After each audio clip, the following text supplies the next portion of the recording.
జ్వరం, దగ్గు, గొంతు నొప్పి వచ్చిందంటే సాధారణ జలుబే అనుకుంటున్నారా? కొన్ని సందర్భాల్లో అది ఇన్ఫ్లుయెంజా వైరస్ వల్ల వచ్చే ఫ్లూ కావచ్చు. ఇన్ఫ్లుయెంజా వైరస్ శ్వాసకోశాన్ని ప్రభావితం చేస్తుంది.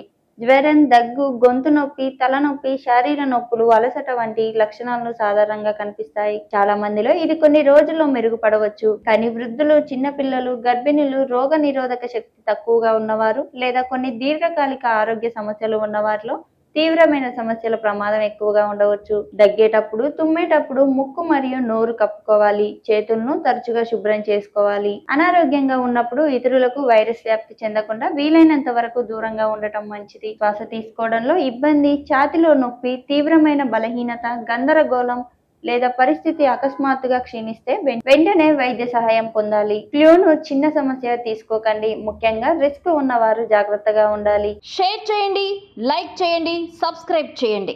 మరిన్ని వీడియోల కోసం బెల్ సింబల్ పై క్లిక్ చేయండి.